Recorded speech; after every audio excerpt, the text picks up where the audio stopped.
Hello everyone, स्वागत है आप सभी का यूट्यूब चैनल अपनी कक्षा for class 9th and 10th and today we are starting with yet another chapter for class 9 food security in India. तो जल्दी से चैप्टर को शुरू करते हैं। अगर इंपॉर्टेंट टॉपिक्स की बात करें तो स्क्रीन पर दिख रहा है जो भी टॉपिक्स हैं वो बहुत इंपॉर्टेंट है और ये सारे टॉपिक्स हम आज की क्लास में कवर भी करने वाले हैं। अगर हम इस चैप्टर से वेटेज की बात करें तो आराम से 4 to 5 मार्क्स के क्वेश्चन आराम से आपको देखने को मिल जाएंगे। और अब चैप्टर को करते हैं शुरुआत एक बेहतरीन पॉजिटिव कोटेशंस के साथ जो आपको आपकी स्क्रीन पर दिख रही है।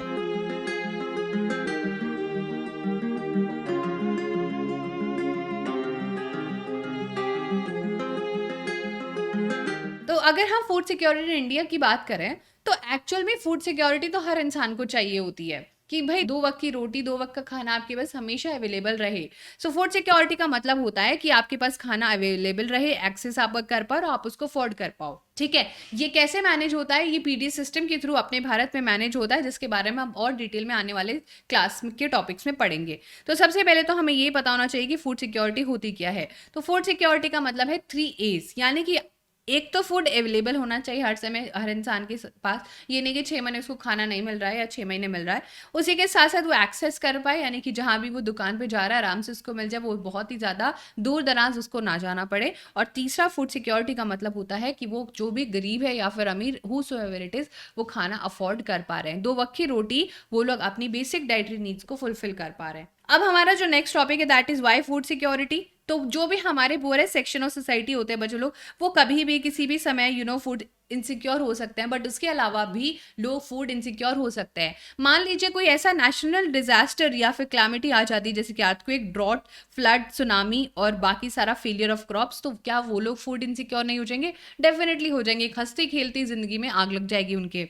ड्यू टू नेशनल क्लैमिटी या फिर ड्रॉट भी कह सकते हैं, फूड ग्रेन्स डिक्रीज हो जाएगा, यानी कि प्रोडक्शन जितनी 100% होनी चाहिए थी वो 50% है। बट जनता तो अभी भी उतनी ही अवेलेबल है, तो क्या होगा? फूड के प्राइसेस बढ़ जाएंगे और गरीब इंसान यहाँ पर फूड अफोर्ड नहीं कर पाएगा। सो हाई प्राइसेस की वजह से सब लोग अब अफोर्ड नहीं कर पाएंगे, यानी कि अब जो 3 A's थे वो मैच नहीं हो रहा है। इन सच क्लैमिटी अब सरकार को यहाँ पर क्या करना पड़ता है? एक्शन लेना पड़ता है। और अगर ज्यादा समय तक ये खिंच जाए चीजें तो फेमाइन भी आ जाता है। फेमाइन एक ऐसी सिचुएशन होती है बच्चों लोग जहाँ पर बहुत सारी डेथ्स हो जाती हैं क्योंकि उनको अच्छा खाना नहीं मिल रहा होता है या फिर सड़ा हुआ कंटामिनेटेड खाना मिल रहा होता है। और ऐसा फेमाइन भारत में आया भी है। So remember the famine of Bengal in 1943 जिसमें 30 लाख पीपल डाइड।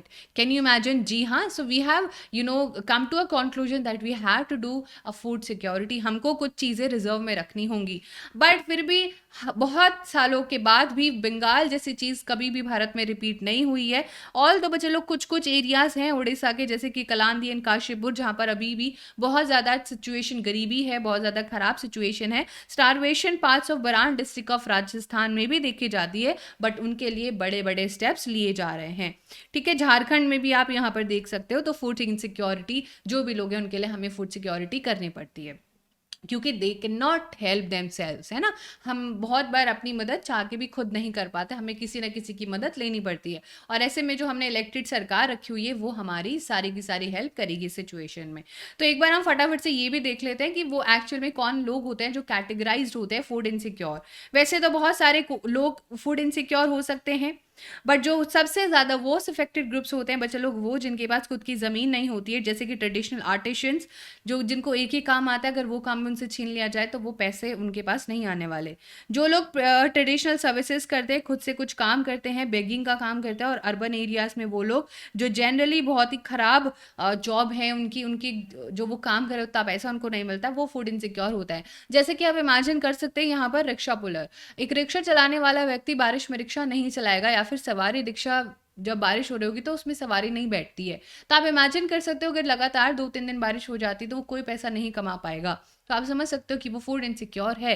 तो ऐसे में बहुत सारी सीजनल एक्टिविटीज जैसे कि कंस्ट्रक्शन वगैरह जब बंद हो जाती है तो इन लोगों का सर्वाइवल बहुत ही ज़्यादा डिफिकल्ट हो जाता है। वो अपनी फैमिली को जहाँ पर बहुत अच्छे से 2 वक्त की रोटी भी प्रोवाइड नहीं कर पाते हैं। उसी के साथ साथ कुछ हमारे समाज का कॉम्पोजिशन है, जैसे कि बच्चे लोग the SC STs and some of the section of OBC, जिनके पास ज़्यादा ज़मीन नहीं है, बहुत ही ज़्यादा प्रोडक्टिविटी, तो वो भी बहुत फूड इनसिक्योर रहते हैं। लोग नेचुरल डिजास्टर की वजह से बहुत ज़्यादा अपनी जगहों को छोड़ देते हैं, दूसरा काम करने लगते हैं और ज़्यादा से ज़्यादा पैसा वो नहीं कमा पाता है, जिसकी वजह से माल न्यूट्रिशन भी महिलाओं में बहुत ज़्यादा हो जाता है।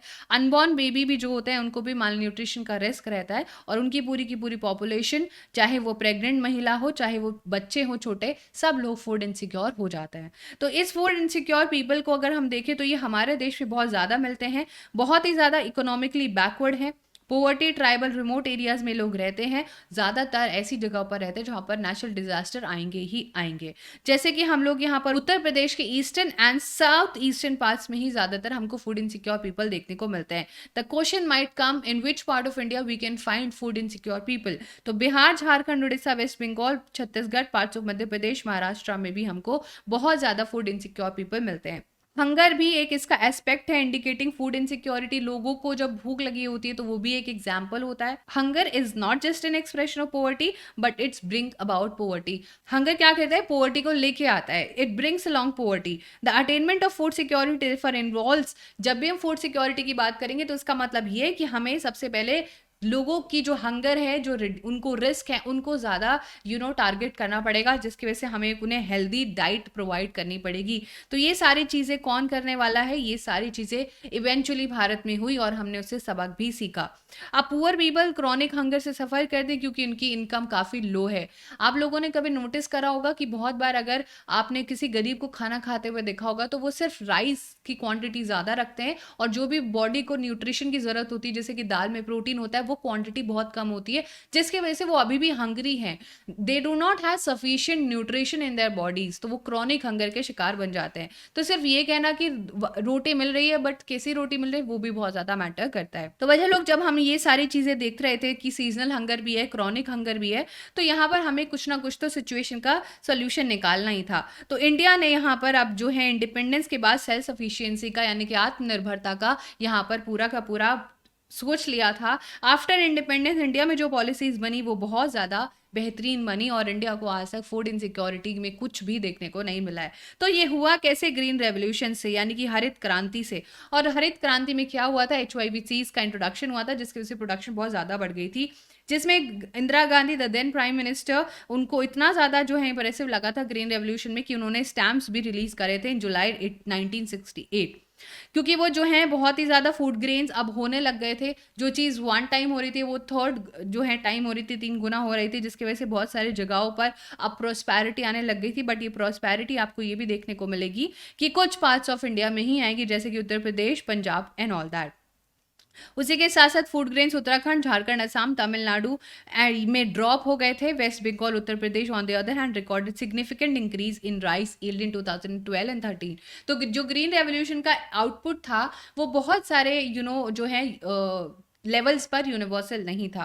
सो अब हम बढ़ते हैं अपना next topic, that is food security in India. Since advent of green revolution early 70s में हो गया था, तब से हमारे पास कुछ भी एडवर्स सिचुएशन आई है, हमने उसको अच्छे से टैकल करा है। और कोरोना के टाइम में तो हमने बहुत ही अच्छे से टैकल करा, क्योंकि हमारे पास भरपूर ग्रेनरीज में एक्सट्रीम लेवल पर फूड ग्रेन्स अवेलेबल थे। इंडिया सेल्फ सफिशिएंट बन चुका है। पिछले 30 सालों में हमारे पास हर प्रकार की फसल है, हम हर लेवल पर हर इंसान को ये चीज़ें प्रोवाइड कर पा रहे हैं। बट इसमें आपको 2 चीज़ें और समझनी होंगी जिसकी वजह से इंडिया को सेल्फ सफिशिएंसी मिली फूड ग्रेन्स को इकट्ठा करने में। सबसे पहला सिस्टम है बफर स्टॉक क्रिएट करना, दूसरा सिस्टम है पब्लिक डिस्ट्रीब्यूशन सिस्टम। तो सबसे पहले हम बफर स्टॉक को पढ़ते हैं। तो बफर स्टॉक एक स्टॉक होता है फूड ग्रेन्स का, नेमली व्हीट और राइस का ही, जो कि FCI लेती है लोगों से, यानी कि हमारे फार्मर्स से। FCI purchase wheat and rice from farmers in state where there is a surplus production. Surplus production क्या होता है? जब हमारे पास कुछ चीज़ हमारी नीड से ज़्यादा होती है तो फार्मर्स उसको बेच देते हैं। उसके लिए हर साल सरकार एक MSP रिलीज करती है कि हम आपसे जो आपकी फसल आप उगा रहे हो, नेमली व्हीट एंड राइस ओनली, वो आपसे एक MSP यानी कि मिनिमम सपोर्ट प्राइस से आपसे वो ले लेंगे। MSP हर साल डिक्लेयर करती है, सीजन टू सीजन बोने से लेके काटने तक डिपेंड होता है। और इसके वजह से बहुत ज़्यादा ग्रेनरीज में ज़्यादा से ज़्यादा फूड ग्रेन आ गया। एक तरीके से हम ये भी कह सकते हैं कि फार्मर्स को बहुत ज़्यादा मोटिवेशन मिल गई कि अगर उनकी फसल कोई भी नहीं खरीदेगा तो सरकार तो खरीद ही लेगी। तो ये होता है हमारा buffer stock. So buffer stock is something that we create for surplus, यानी कि अगर आपके एग्जाम है तो आप कभी भी 1 या 2 पेन लेके नहीं जाते हो, आप 3 या 4 पेन लेके जाते हो, बिकॉज यू नो कि 1-2 खराब हो गया तो फिर मेरे पास एक्स्ट्रा होना चाहिए। So just like that which लोग फूड ग्रेन भी इसी तरीके से एक बफर स्टॉक क्रिएट होता है जो एडवांस में करा जाता है। सो इसी के साथ साथ बच्चे लोग वहाँ पर जब ये चीज़ें हो जाती है तो उसको डिस्ट्रीब्यूट करा जाता है उन एरियाज में जहाँ पर चीज़ें अवेलेबल नहीं हैं और वो मार्केट प्राइस से बहुत सस्ते में, जिसको इशू प्राइस कहते हैं, वो फार्मर्स को या फिर जो भी लोग जो लेबर होते हैं वो राशन शॉप्स में जाके उनको बेच दिया जाता है, जिसकी वजह से जहाँ पर जो भी शॉर्टेज होती है कहीं पर प्लस है तो कहीं पर माइनस, और एक बैलेंस क्रिएट कर दिया जाता है। बात समझ में आई? अब हमारा जो नेक्स्ट टॉपिक है दैट इज पीडीएस सिस्टम, यानी कि पब्लिक डिस्ट्रीब्यूशन सिस्टम। इस पूरे सिस्टम में क्या होता है, फूड एफसीआई ही प्रोक्यूर करती है और गवर्नमेंट राशन शॉप्स के through poorest section of society में बांट देती, ठीक है, वो हमारा पीडीएस सिस्टम होता है। यानी कि हम ये कह सकते हैं मैम, बफर स्टॉक क्रिएट करने के लिए एफसीआई क्या करती है, हमारे फार्मर से वो चीज़ें को इकट्ठा कर लेती है, अपने फूड ग्रेन्स गोडाउंस में स्टोर कर लेती है एक मिनिमम सपोर्ट प्राइस फार्मर्स को देके, और फिर अब धीरे धीरे राशन शॉप्स में वो राशन जो है व्हीट और राइस का पहुंचाया जाता है और गरीबों में वो डिस्ट्रीब्यूट कर दिया जाता है बहुत ही सस्ते रेट पर। इसको हम अब नेक्स्ट लेवल पर पीडीएस कहते हैं। राशन शॉप ऑलमोस्ट हर जगह आपको मिल जाएंगे। टोटल भारत में 5.5 लाख राशन शॉप है और उनका एक और नाम है फेयर प्राइस शॉप। ये आपसे एग्जाम में पूछा जा सकता है। जहां पर बच्चे लोग food grains, sugar, kerosene oil वगैरह राशन शॉप से मिल जाती हैं और ये बहुत ही ज़्यादा सस्ती होती हैं यहाँ पर मार्केट प्राइस पर। और उसी के साथ साथ 35 किलो अनाज, 5 लीटर ऑफ केरोसिन, ये सारी जगह हर जगह पर इन राशन शॉप्स पर मंथली एक पर्सन ले सकता है। अब ये जो राशनिंग था इंडिया में, ज़रूरी नहीं कि आज से ही आए, 1940 से चलता आ रहा है जब से हमारे देश में बंगाल फमाइन आया था, बट इसको धीरे धीरे और ज़्यादा रिवाइज करा जा रहा है और ज़्यादा चीज़ें इसमें ऐड ऑन करी जा रही हैं। प्रायर टू ग्रीन रेवोल्यूशन बहुत सारी चीज़ें इसमें ऐड करी गई और बहुत सारे प्रोग्राम्स जैसे public distribution system for food grains, उसी के साथ साथ इंटीग्रेटेड चाइल्ड डेवलपमेंट सर्विसेज भी लाई गई ताकि सारे के सारे बच्चे भी हेल्दी रहें, और यहाँ तक कि फूड फॉर वर्क, आप काम करो और आपका खाना मिलेगा वो भी आप, और मिड डे मील भी आप इसमें ऐड ऑन कर सकते हो, जो कि हमने प्रीवियस चैप्टर्स में कवर करा था। Over the year several new programmes have been launch, बहुत सारे ऐसे प्रोग्राम्स आते रहते हैं। और एक और आपको यहाँ पर प्रोग्राम याद रखना है, that is poverty alleviation programmes भी चलाया जाता है, जहाँ पर बच्चों लोगों को फ्री में फूड प्रोवाइड करा जाता है ताकि वो लोग एकदम स्वस्थ रहें, हेल्दी रहें। ठीक है, यहाँ पर मिड डे मील का दोबारा जिक्र हुआ ही है, एक्सक्लूसिवली फूड सिक्योरिटी प्रोग्राम ही है, जिसकी वजह से पेरेंट्स अपने बच्चों को रेडी हो जाते हैं और यहाँ पर बच्चों लोग इवेंचुअली एम्प्लॉयमेंट भी बहुत ज़्यादा क्रिएट होती है और यहाँ पर इनकम जो है पुअर की जनरेट होती है। फॉर एग्जाम्पल, अगर वो अपने खाने पर कुछ पैसा खर्च ही नहीं कर रहा होगा, सारी चीज़ को फ्री में मिल जाएंगी, तो जो वो पैसा है वो अपनी बाकी अच्छी चीज़ों में लगा सकता है, अपने बच्चे को पढ़ाने लिखाने में लगा सकता है। तो ये सारी चीज़ें हम लोगों को यहाँ पर अभी तक कवर करनी थी। अगर हम current status of PDS system के बारे में बात करें तो करंटली बहुत ही बड़े लेवल पर यहाँ पर आपको देखने को मिलेगा कि ये ग्रो कर रहा है। शुरू में तो बच्चे लोग इन द बिगनिंग जो था यूनिवर्सल था, वो गरीब और नॉन गरीब किसी में भी डिफरेंशिएट नहीं करता था, बट धीरे धीरे बच्चे लोग यहाँ पर पीडीएस सिस्टम को और बेटर बनाने के लिए 1992 में उसको रिवैम्प करा गया और उसमें 1700 ब्लॉक्स ऑफ द कंट्री दोबारा ऐड करे गए। अब टारगेट था कि रिमोट एंड बैकवर्ड एरियाज को भी कवर करा जाए, यानी कि जो पीडीएस सिस्टम था वो गरीब और नॉन गरीब किसी को नहीं देखता था, जो राशन शॉप्स पर लेने आते थे उनको वो चीज़ें प्रोवाइड होती थी। बट 1992 में सिस्टम को और बेटर बनाने के लिए और चीज़ें ऐड करी गई और जो बहुत ही दूर दराज और बैकवर्ड एरियाज में लोग रहते थे उनको भी दिया गया। 1997 में एक और अटेम्प्ट किया गया, अब उसको टारगेटेड पब्लिक डिस्ट्रीब्यूशन सिस्टम कहने लगे, जहां पर टारगेट था पुअर इन ऑल एरिया, जिन भी एरियाज में पुअर हैं उनको टारगेट किया जाए, उनको इस स्कीम के बारे में बताया जाए। ये पॉलिसी बिल्कुल जो है डिफरेंस थी और डिफरेंशियल था सिर्फ और सिर्फ पैसे में, कि गरीब और जो गरीब नहीं है उनके लिए थोड़ा सा यहाँ पर सिर्फ पैसे का डिफरेंस था। उसी के साथ साथ इन द ईयर 2000 दो और स्कीम्स निकाली गई, ये भी आपको बहुत अच्छे से याद रखनी है। Antyodaya Anna Yojana and the Annapurna scheme, these were also with some special target groups, जिनके वजह से poorest of the poor and the indigent senior citizens के रेस्पेक्टिवली ये काम करती थी। ठीक है, the functioning of these two schemes have linked with the existing network of PDS, और बहुत सारी चीज़ें पीडीएस ने इंप्रूव करी हैं हमारे भारत में। पीडीएस ने प्रूव करा है कि वो most effective instrument of government policy है। उसने प्राइसेस को भी स्टेबलाइज करा है, कंज्यूमर्स के पास अफोर्डेबल रेट पर खाना पहुंच रहा है, अब उसको दर दर ठोकरें नहीं खानी पड़ती है, आस पड़ोस की राशन शॉप से वो सारी चीज़ें ले आता है। हंगर, फेमाइन और ये जो भी जहाँ पर भी कमी थी वो चीज़ें भी सॉर्ट आउट हो चुकी हैं। एडिशनली जनरल जो गरीब घर है उनमें खाना पहुंच रहा है, और यहाँ तक कि including the minimum support price से हमारे फार्मर्स को भी बहुत ज़्यादा बेनिफिट हो रहा है। हाउएवर डेफिनेटली जब जो एक सिक्का होता है उसके दो पहलू होते हैं, तो दूसरी तरफ अगर हम देखें तो पीडी सिस्टम को बहुत ज़्यादा क्रिटिसाइज भी करा जाता है। क्रिटिसाइज क्यों करा जाता है? क्योंकि बहुत बार जो ग्रीनरीज होती है वो ओवरफ्लो हो रही होती हैं, और ओवरफ्लो होने की वजह से बहुत बार अनाज सड़ भी जाता है और चूहे भी उसको खा के खराब कर देते हैं। तो इसके पीछे बहुत सारे रीजन है ऐसा क्यों हो रहा है, तो वो हम धीरे धीरे अभी चैप्टर में उसको देखेंगे। देखो, अगर हम 2014 का डेटा देखें तो जो हमारा स्टॉक था व्हीट और राइस का, दैट वाज 65.3 मिलियन टन्स, और वो मिनिमम जो बफर नॉर्म्स होते हैं किसी भी देश के साल के या 5 साल के, उससे कहीं ज़्यादा था। तो हम ये तो ज़रूर कह सकते हैं कि बफर नॉर्म से पीडीएस सिस्टम बहुत अच्छे से काम कर रहा है, बट सिचुएशन धीरे धीरे यहाँ पर बहुत ज़्यादा इंप्रूव हो रही है, बट कहीं ना कहीं हम थोड़ा बहुत लैग करते हैं, और ज़्यादा होने के कारणवश कुछ चीज़ें वेस्ट या फिर बहुत ज़्यादा सड़ भी जाती हैं। ठीक है, मैसिव जो चीज़ों को स्टोर करना होता है तो बहुत पैसा लगता है, बड़े बड़े गोदाउन खरीदने पड़ते हैं, उनका स्टोरेज करना पड़ता है, और बहुत समय तक ऐसी चीज़ों को हम स्टोर भी नहीं करके रख सकते क्योंकि वो सड़ जाती हैं। तो इसीलिए बच्चे लोग, हम लोगों को यहाँ पर एक चीज़ देखने को मिलेगी कि ऐसा एक्चुअल में क्यों हो रहा है। देखो, एक्चुअल में ये जो पूरी चीज़ें हो रही हैं कि एक्चुअल में पीडीएस सिस्टम और ये जो हम पूरा फूड सिक्योरिटी को कर रहे थे एफसीआई के थ्रू, बफर स्टॉक क्रिएट, ये इसलिए हो रहा है क्योंकि जो गवर्नमेंट है वो हर साल एमएसपी एक रिलीज करती है व्हीट और राइस के लिए। तो बहुत सारे फार्मर्स क्या करते हैं बच्चे लोग, बहुत ज़्यादा फार्मर्स यहाँ पर इंड्यूस हो जाते हैं, और वो अपना बाकी सारा कोर्स ग्रेन का फसल छोड़ के इन 2 फसलों पर फोकस करने लगता है। अब जब सारे लोग बाकी सारा काम छोड़ के सिर्फ पैसे के लिए व्हीट और राइस पर फोकस करने लगते हैं फार्मर्स, तो उस चीज़ की एक्सट्रीम जो है अवेलेबिलिटी हो जाती है, जिसकी वजह से बहुत ज़्यादा प्रॉब्लम्स भी क्रिएट होती हैं। तो इसका हम लोगों को यहाँ पर एक सॉल्यूशन भी मिलेगा कि हमेशा सरकार को मिनिमम सपोर्ट प्राइस का एक लिमिटेशन यहाँ पर रखना चाहिए। तो देखो, जो फार्मर्स पहले प्रोडक्शन कर रहे थे कोर्स ग्रेन्स की, अब वो स्टेपल फूड करने की प्रोडक्शन करने लगे हैं, जैसे कि राइस और व्हीट की, जिसके वजह से बहुत ज़्यादा पानी जो है चाहिए होता है चावल की खेती को, जिसकी वजह से इन्वायरमेंट बहुत ज़्यादा डिग्रेड हो रहा है, वाटर लेवल कम हो रहा है, सस्टेनेबिलिटी कम हो रही है क्योंकि ज़मीन को बार बार यूज़ करा जा रहा है।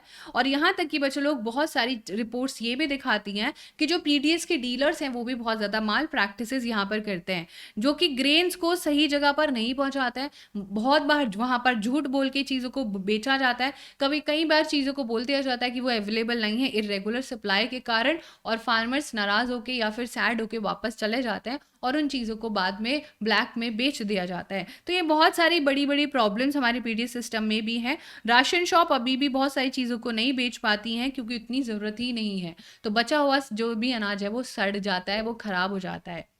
So in recent year, in fact, another factor that has led to decline of the PDS, earlier family, poor and non-poor had a ration card with fixed quota of items. तो सबसे पहले यहाँ पर क्या होता था बच्चे, एक फिक्स कोटा होता था राशन कार्ड को। अब ऐसे में 3 तरीके के राशन कार्ड भी होते थे जो कि आपको आजकल देखने को नहीं मिलेंगे। A large number of family could buy food grains from the ration shop subject to a fixed quota. This included low-income families whose income were marginally higher than the below poverty lines. Now with the PDS यानी कि targeted के वजह से बहुत सारी जगहों पर हम लोगों को राशन शॉप पर लिटिल डिस्काउंटे मिलता है। जो पहले चीज़ें थी अब वो नहीं हो रही हैं, तो हम लोगों को मार्केट प्राइस में ज़्यादा डिफरेंस देखने को नहीं मिलता है। तो लोग जो सोचते हैं यहाँ पर कि वो क्यों ही इस पीडीएस सिस्टम के थ्रू सारी चीज़ें लेने जाए, वो आसपास की मार्केट से ही सारी चीज़ें खरीद लेते हैं, क्योंकि जो मार्केट प्राइस पे चीज़ें मिल रही हैं और जो राशन शॉप्स पर मिल रही हैं वो लगभग सेम प्राइस की हैं। तो आप पीडीएस सिस्टम की थोड़ी सी आप लोगों को देखने को मिलेगा कि इतनी भी ज़्यादा इंपॉर्टेंस लोगों के मन में नहीं रही है, क्योंकि चीज़ों को बहुत ज़्यादा उलझा दिया गया है, बहुत ही ज़्यादा कॉम्प्लिकेटेड कर दिया गया है। फिर उसी के साथ साथ बच्चे लोग फूड इनसिक्योरिटी या फिर फूड सिक्योरिटी को सिक्योर करने में कुछ यहाँ पर अलग लोग भी काम करते हैं, और उनको कहते हैं कोऑपरेटिव्स। ये कुछ लोग होते हैं जो आपस में अपना ग्रुप ऑफ 6 to 7 पीपल जो कॉपरेशन सहयोग करके अपना सोसाइटी को कंट्रीब्यूशन करने लग जाते हैं। कोऑपरेटिव्स जो है बहुत इंपॉर्टेंट रोल प्ले करते हैं इंडिया के सदर्न और western part of the country. Cooperative अपनी सोसाइटीज बनाते हैं, वहां पर ये गरीब लोगों को सस्ता अनाज बेचते हैं। फॉर एग्जाम्पल, बहुत सारी फेयर प्राइसेस जो तमिलनाडु में चल रही हैं, 94% कोऑपरेटिव्स चला रहे हैं, वो गवर्नमेंट नहीं चला रही है। कोऑपरेटिव्स में कोई मालिक नहीं होता, बल्कि ग्रुप ऑफ पीपल होते हैं जो देश का भला चाहते हैं, और वो जो हैं सब मिलके कुछ ना कुछ कर रहे हैं। दिल्ली में मदर डेयरी इसका बहुत ही सुप्रीम एग्जांपल है, जहां पर बच्चे लोग जो मिल्क एंड वेजिटेबल है कंज्यूमर को डिसाइडेड रेट्स पर मिलता है by the government of Delhi. But अगर आप आजकल मदर डेयरी पर जाओगे तो आपको पता चलेगा कि बहुत सस्ती भी नहीं है चीज़ें। It is equivalent to the inflation current rate, जो हर चीज़ों का है वो सेम ही है। बट फिर भी अगर आप अपने खुद से किसी आसपास की डेयरी से दूध लेने जाओगे तो बहुत ही महंगा मिलेगा, कंपैरेटिवली फिर भी सस्ता ही है। अमूल अगेन यहाँ पर एक कोऑपरेटिव का ही एग्जाम्पल है, जो कि मिल्क जो है गुजरात से लेके बाकी पार्ट्स ऑफ इंडिया में भिजवाता है और बेचता है। और जो कि वाइट रेवोल्यूशन भी कंट्री में लेके आए हैं, यानी कि मिल्क से रिलेटेड बिजनेसेस और मिल्क से रिलेटेड प्रोडक्शन में इन्होंने बहुत ज़्यादा यहाँ पर मदद करी है।